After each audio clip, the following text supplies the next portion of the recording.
Picture this. The early 19th century, the South China Sea, where a single woman commands an armada of over 1,800 ships and tens of thousands of pirates. She's not just any outlaw, she's Ching Shih, a name that sent shivers down the spines of merchants, navies, and even emperors. Born into poverty, rising from the floating brothels of Canton, she built a pirate empire that defied the Qing Dynasty, the British East India Company, and the Portuguese Navy. This is the story of Ching Shih, the Pirate Queen, a tale of ambition, cunning, and unbreakable will. Grab a seat, because this history lesson is about to sail into uncharted waters. Let's step back to the late 18th century in Guangdong, China, during the Qing Dynasty. The port city of Canton, today's Guangzhou, was a melting pot of commerce and chaos. Ships from across Asia and Europe crowded the docks, trading silk, tea, and opium. But beneath the vibrant trade lay a harsh reality. Poverty gripped much of the population, especially women, who faced limited paths to survival in a deeply patriarchal society. Into this world around 1775, a girl named Yang, later known as Ching Shih, was born. We know little about her early years, her family, her childhood dreams, but growing up in Guangdong meant hardship. The Qing Dynasty's rigid social structure offered few opportunities for the poor, and women were expected to obey fathers, husbands, or masters. By her early teens, around age 13, Ching Shih found herself working as a prostitute on a flower boat, one of the colorful floating brothels that lined Canton's waterways. Life on a flower boat was grueling. These vessels, adorned with lanterns and silk, hid a brutal world of exploitation. Yet, Ching Shih was no ordinary worker. Her beauty was legendary, drawing wealthy merchants, naval officers, and even Qing courtiers. But it was her mind that set her apart. She was sharp, observant, and quick to learn the art of negotiation. She listened to her clients' tales of trade routes, naval strategies, and the underbelly of Canton's economy. These skills, honed in a world that underestimated her, would soon make her one of history's greatest strategists. Ching Shih could have lived and died in obscurity, like so many women of her time. But in 1801, at age 26, her life took a dramatic turn. Enter Zheng Yi, a notorious pirate captain from a family with a 200-year legacy of piracy. His red flag fleet was already a force to be reckoned with, raiding ships and coastal towns. When Zheng Yi met Ching Shih, he was captivated, not just by her beauty, but by her intelligence and fire. Some accounts say he proposed marriage, smitten by her charm. Others suggest he abducted her, or that she saw an opportunity and negotiated her way into his world. Here's where Ching Shih's genius shines. She didn't just agree to marry Zheng Yi. She demanded a 50% share of his piracy business and equal control of his fleet. In a society where women were rarely seen as equals, this was a power move that shocked everyone. Zheng Yi agreed, and Ching Shih stepped into the world of piracy, not as a trophy wife, but as a co-commander ready to reshape an empire. Zheng Yi's red flag fleet was already formidable, with 200 to 600 ships by 1804. It was a loose coalition of Cantonese pirate gangs, each with its own leader, often squabbling over loot and territory. Ching Shih and Zheng Yi set out to change that. Together, they unified rival factions into a disciplined confederation, turning a ragtag group into a maritime powerhouse. Their fleet didn't just raid, they controlled trade routes, extorted protection money from merchants, and even ventured up rivers to plunder inland towns. The South China Sea was a pirate's paradise. Trade routes teemed with ships carrying tea, silk, spices, and opium, easy targets for a well-organized fleet. Ching Shih wasn't just a figurehead. She was deeply involved in strategy. She studied wind patterns, planned ambushes, and negotiated alliances with local communities who supplied her fleet in exchange for protection. Her business acumen, honed on the flower boats, turned piracy into a profitable enterprise. But in November 1807, everything changed. Zheng Yi died suddenly, some say in a typhoon, others in a skirmish off Vietnam's coast. The red flag fleet was leaderless, and Ching Shih, now a widow at 32, faced a crossroads.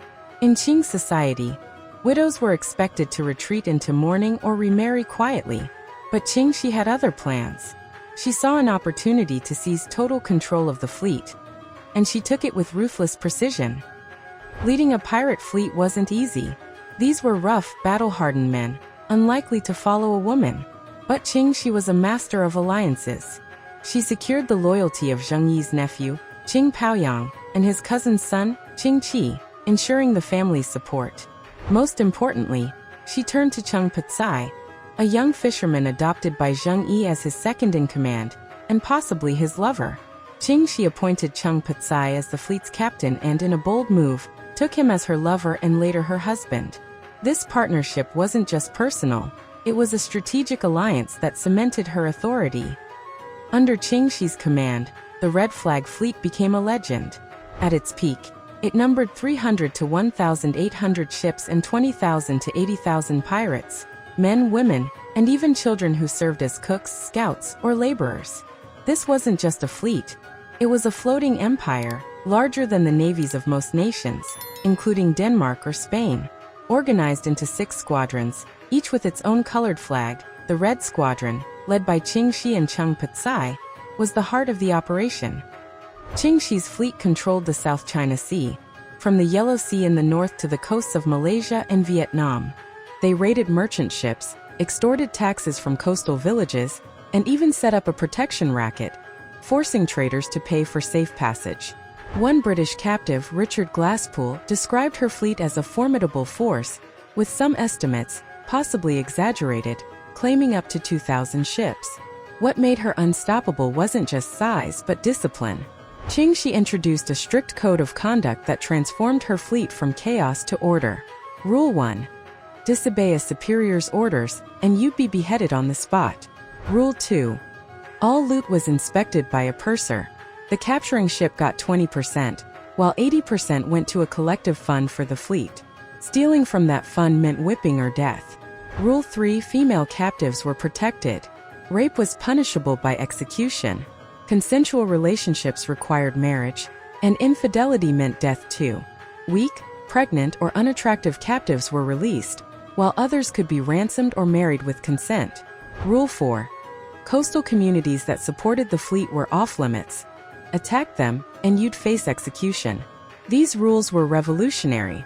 In a time when women were often victims of piracy, Ching Shih's code offered protection, reflecting her own experience as a former captive of society's constraints. But enforcement was brutal. Captives like John Turner reported witnessing pirates tortured with burning matches for breaking her laws. Her discipline kept the fleet loyal and efficient, allowing her to wage war on a scale never seen before. Ching Shih's fleet was a nightmare for the Qing Dynasty, whose navy was underfunded and outmatched. Between 1808 and 1810, the Qing launched multiple campaigns to crush her, but her fleet repelled them with ease. In one battle, Qing ships fled at the mere sight of her red flags. The Portuguese navy, hired by the Qing, faced her twice and lost, though their advanced cannons posed challenges. The British East India Company, guarding lucrative trade routes, couldn't stop her either.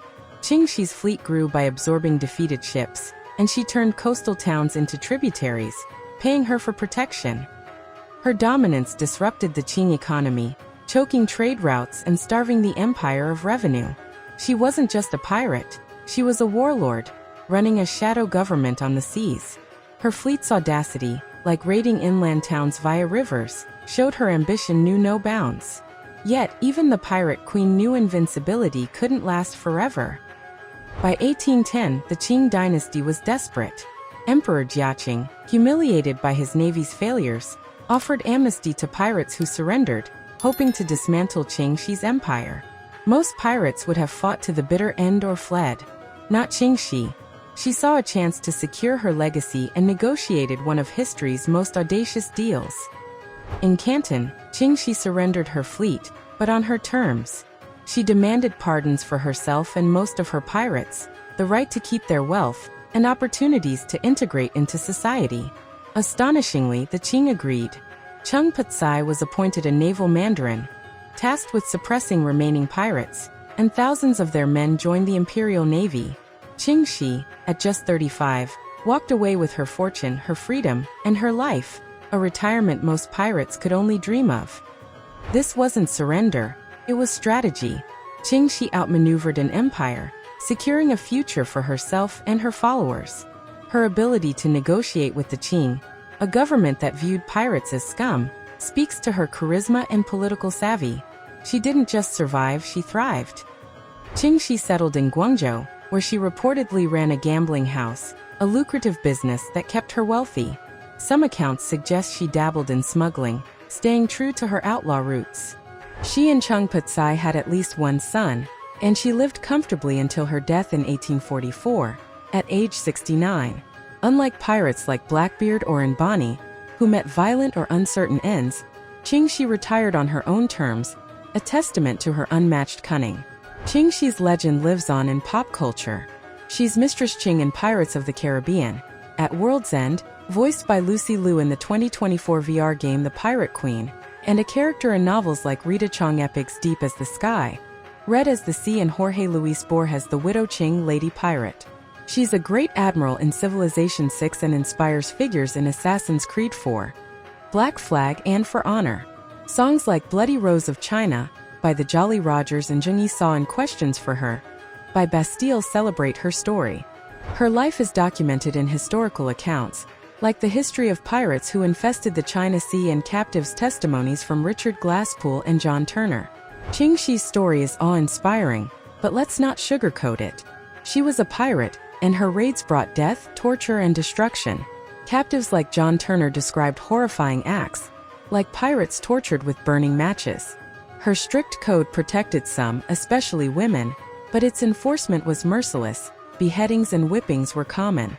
Her rise relied on navigating a male-dominated world, often through alliances with men like Zheng Yi and Cheng Putsai, which complicates her image as a fully independent figure. Yet, her achievements are undeniable.